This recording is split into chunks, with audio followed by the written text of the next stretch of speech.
A couple things here I wanted to go over related to voices.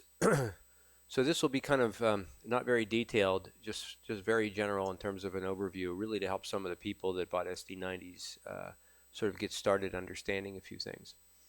The most important takeaway that you can get from this video is that if you are new to the SD90, if you dive right in and begin to use it in the way that you think it operates, and put a lot of effort and time into creating registrations or lists that you're going to use to play, the likelihood that you're going to learn that that's not necessarily the best way, or that the unit has far more greater flexibility and functionality, um, you'll end up redoing them. So I highly recommend that you really get to know the unit first before you start to put together, or at least put in a lot of effort associated with creating registrations or whatever sort of methodology you're going to use to play.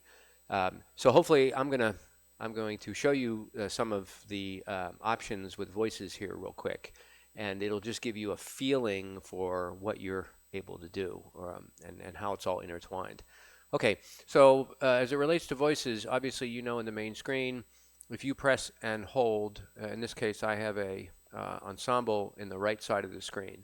So when I'm in the style menu, if I press and hold on that ensemble, it'll allow me to go ahead and now and select a different voice. So I could select the piano, pick a clavinet, and now when I look, you'll see there's a clavinet there. So I have changed the voice, right?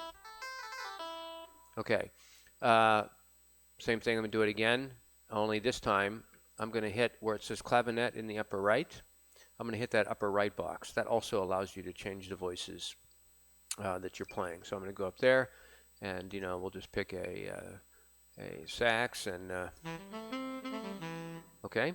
All right. Now this is really just a real-time change, and this is really good when you're developing your registrations, or you're editing styles, or you're manipulating things. I would not use this methodology in order to play live. The reason, because there's so many other better ways.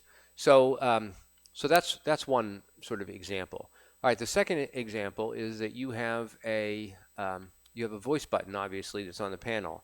You can press that, and then no matter where you are, it will take you into that same menu.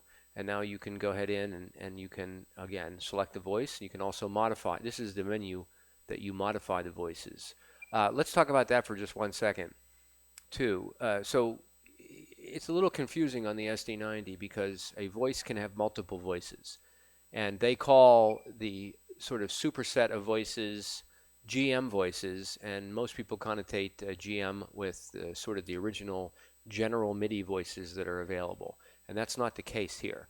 So I'm going to use the terminology general GM voice has the set, the sort of the lowest instrument that you can pick um, in forming voices. So obviously you can use a GM voice to create and assign layers to uh, a voice preset. Maybe we'll call these presets, right? So I can obviously go in here now. I can pick something else, and I think I have to turn it on. Yeah, hold on. Let me just turn it on. So you see, I picked the xylophone, and then I could pick something else, right? So now I'm beginning to layer my voices or create a voice preset that's made of GM voices. And GM voices are the total aggregate voices that are available for you to use from the SD90.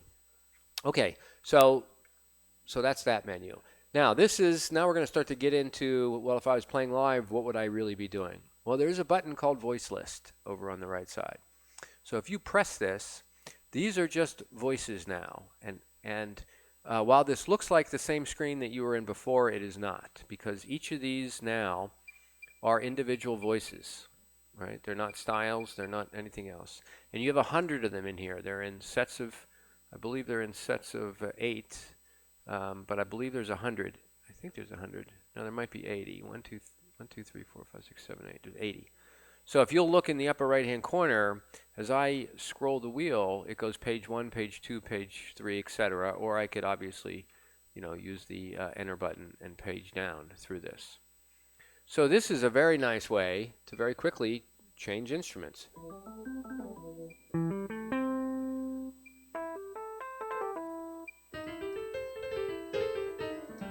Okay? And so this is one of the things that I think you should use if you're going to be changing a lot of instruments and not necessarily changing styles. You can also assign an instrument to be mute. And so I think there was a question regarding, how do I mute an instrument? And I have sort of a clever way. I want to show you how to do that here in a moment. Okay, so that's the voice list. Now, the better way, and maybe the best way, in my opinion, is that you're going to create a registration, and a registration is equivalent to a performance list on the BK, and it provides the ability to save everything: your styles, the voices and variations, and so on. So if you press the register button, you'll see, for example, I have some registrations in here, and here's one that I have that you can actually have 5 lead voices or lead preset voices on the right side. So you'll see here that when this style is loaded and playing, or I should say when this registration, which contains a style and some instruments, is loaded, right? There's my piano. I never have to leave the registration menu. I can just, and this is all selectable with a foot switch also.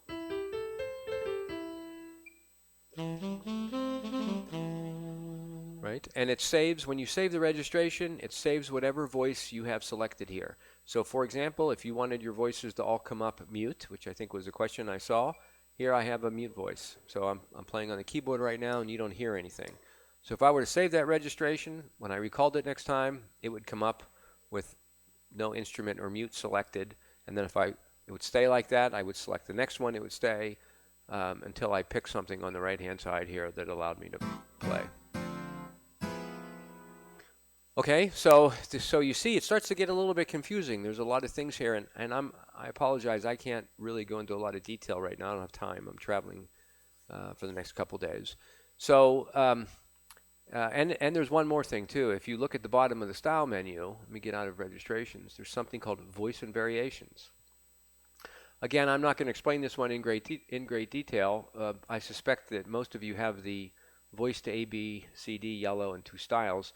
For just right now, I would turn those off. I'll explain those in a different video. But this is another way. So you see here, right? I just have to select the icon to change the voice. Right? And this also gives me some additional style voices that I'm able to mute as well down here.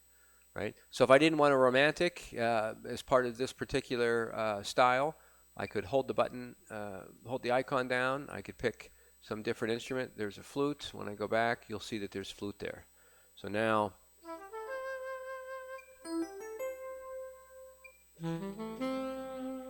as I walk through that, and again, these the voices and variation functions are saved with, with the registration.